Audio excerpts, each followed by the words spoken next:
She came back to work after losing her baby, and the first thing waiting for her was a disciplinary email from HR. Not a card, not a phone call, not even a simple "welcome back, we're sorry for your loss." A compliance warning about her Slack status. And then, 24 hours later, she was laid off. This is a story about what happens when a company decides an employee is too expensive to keep, too inconvenient to accommodate, and too vulnerable to fight back. Except she did fight back, and what she uncovered about her rights might save your job, or at the very least, help you understand exactly what protections exist when an employer crosses a very serious legal line. Let's start at the beginning. This woman had been working remotely for a company headquartered in Missouri for several years. She was based in Pennsylvania, and by every measurable standard, she was a model employee. 4 years of glowing performance reviews, no disciplinary record, not a single blemish. She was the kind of employee companies should want to hold on to. But there were a few things quietly building in the background that would eventually matter a great deal. First, she had been dealing with serious pregnancy-related health issues, specifically endometriosis, which had required 2 major surgeries in the past year. Because of those medical needs, she had formally requested workplace accommodations under the Pregnant Workers Fairness Act, the PWFA, back in July. So the company was aware on record that she had significant ongoing medical needs connected to pregnancy and reproductive health. Second, the company operated on a self-funded healthcare plan. That detail is important. In a self-funded plan, the employer essentially acts as its own insurer. They carry the financial risk of employee medical claims directly. And this woman's healthcare costs over the past 2 years had approached $1 million. She knew she was a financial liability in their eyes. She could feel it, even if no one had said it out loud. Third, and this is where the story takes its first turn, about 2 weeks before everything fell apart, she had a candid conversation with her manager about her future at the company. She said she wasn't thriving in her current role and wanted to explore other opportunities internally, particularly a new sales department that was just being created. She was relaxed about the timeline, no urgency, happy to stay in her current role as long as the company needed her. Her manager was enthusiastic, supportive, actively excited to help her make the move. They planned to reconnect in June when a job description for the sales role would be finalized. Everything felt positive. Internal transfers, she noted, were common and actively encouraged at this company. There was zero indication that expressing interest in a different role was going to be a problem. And then, on a Thursday afternoon, her world stopped. She was at an OB appointment when she received the worst news a pregnant person can receive. Her baby had died. The pregnancy was not viable. Surgery was scheduled for the following Tuesday to remove it. She was sitting in a hospital, undergoing additional testing to confirm what the doctors had already told her, when she sent a message to her boss. Short notice, she acknowledged. She was going to need 3 sick days. Her boss approved the time off. She updated her Slack status. She closed her laptop and focused entirely on getting through one of the most devastating experiences a person can face. She had surgery on Tuesday, and on Wednesday morning she came back to work. The first thing she saw was an email from HR, not words of support, not an acknowledgement of what she had just been through. A compliance email.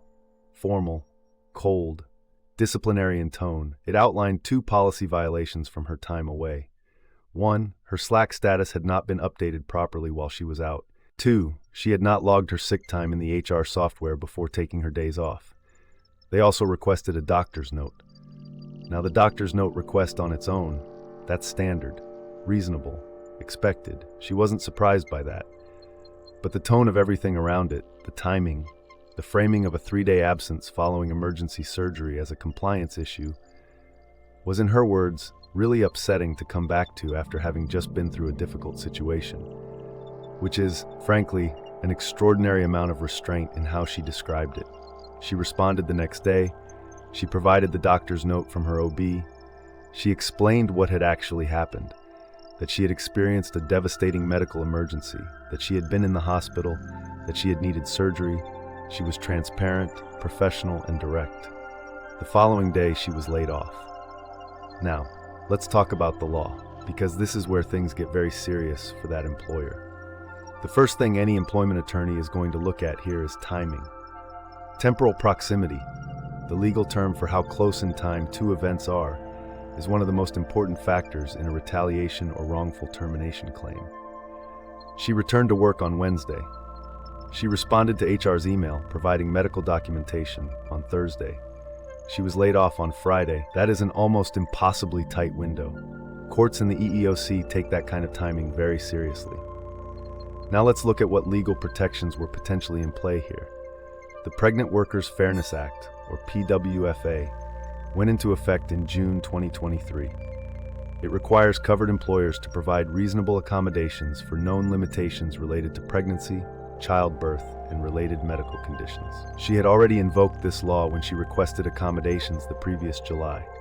Miscarriage is explicitly considered a related medical condition under the PWFA. Taking time off to recover from surgery following a miscarriage is exactly the kind of accommodation that law was designed to protect. Retaliating against an employee for exercising rights under the PWFA is illegal. Then there's the ADA, the Americans with Disabilities Act.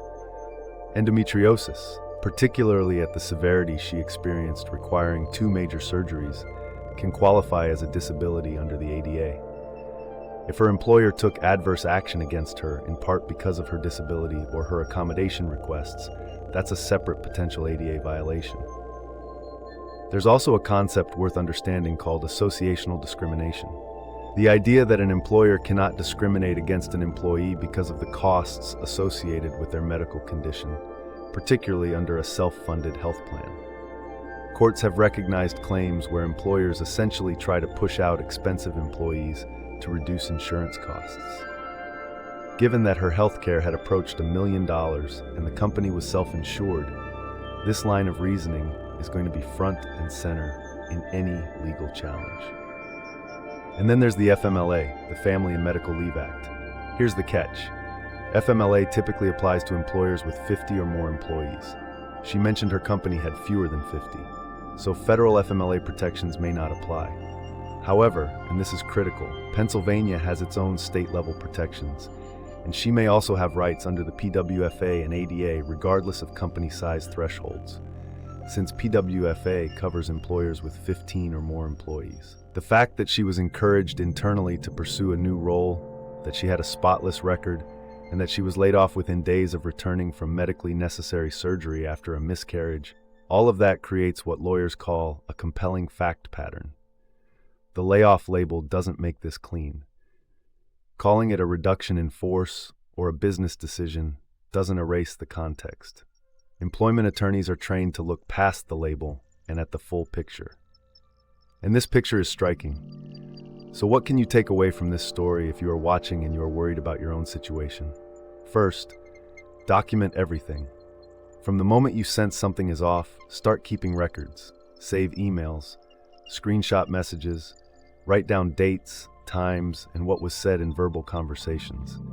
This woman had a paper trail, her accommodation request from July, her manager's enthusiastic support of her internal transfer, the HR compliance email, her response with medical documentation, and then the termination. That documentation is going to matter enormously. Second, understand your rights before you need them. The PWFA, the ADA, Title VII, and your state's own employment laws may all apply to your situation in ways you don't expect. You do not have to be at a large corporation to have legal protections. You do not have to have an HR department that's acting in bad faith for a claim to exist. Know the laws that cover your situation. Third, consult an employment attorney before you sign anything.